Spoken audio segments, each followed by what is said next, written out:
I was changing my navigational system. And up to that point, there had been one person that was large and in charge, and that had been my mind. My mind had been what had been running my life. It had been a pretty bad job of it. Every day my mind woke up and it went to work 24/7 for my own best interest. And it created a terrible... Have you ever worked on yourself over and over and over and it keeps getting worse?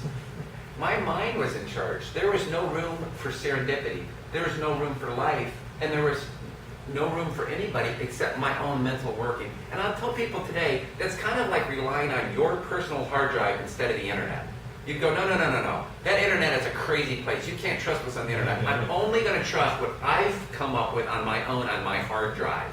That is the totality of what's available to me. Just the files on my hard drive. I'm not going to trust anything else. That's that limited, constricted kind of place that you get into.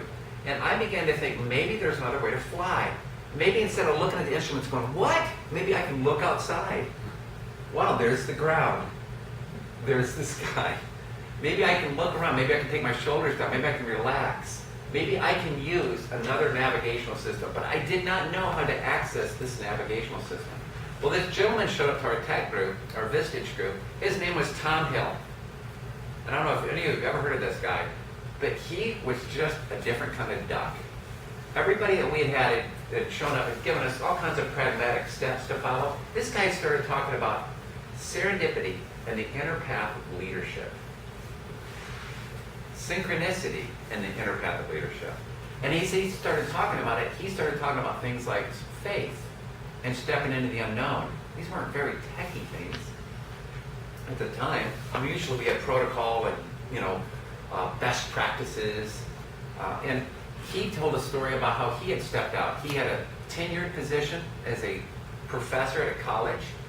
He was 40-some years old, had a family of 4, and he quit it to start a Remax dealership when Remax was not heard of. He started it in Georgia, and after he bought into it and took all of his retirement savings and moved to Georgia, they told him, oh, your territory doesn't include Atlanta. It just includes Macon and South. And it was an unknown brand. And how he had to go door to door and how he had to start all over. And by the time he was done, in about 15 years, he sold his franchise system for over $20 million. And it was a true venture. He invited someone in the group. He said, I'm going to put this challenge out to you. And he goes, I suspect no one will take it. But you all like what I've said here today. I know you have. People always respond to my talks. And he said, they want to take this journey, this true venture. Right? He says, but I'll ask if you really want to do that. You'll come join me in a couple of weeks. I'm having a retreat just like this one. And the first step, I think, in your journey would be to come to that retreat.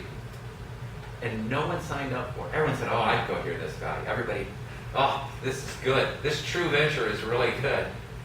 And so no one signed up for it, except I came forward and I said, I'm going to be there. I don't know how, I don't know where or why, but I will be at this conference. And I flew to this thing, and I sat, and it was similar in nature. He talked about serendipity, looking for breadcrumbs from the universe, following your heart, and following in a way that as you did so, you would start finding an unfolding that would begin to happen in your life. And if there's a key word besides serendipity or synchronicity, I think it's an unfolding of the universe. It's not a willful thing. It's not about force. It's about an unfolding. If you look at the weak forces in the universe, they're the strongest. The irony, gravity. I can beat it for a second, but ultimately it wins. And I began to realize that the real power in the universe came from the unfolding of the universe. The real power in the universe came from just watching the unfolding in front of me.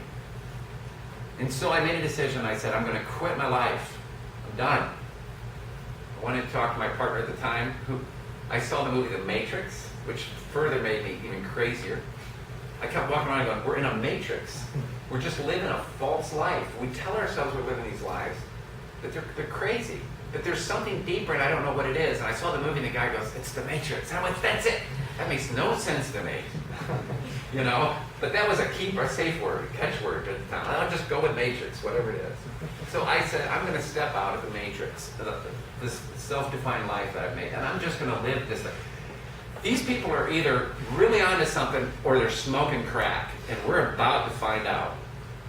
So just like the Matrix, I went down the rabbit hole I literally went down the rabbit hole. People thought I was borderline, and I probably was.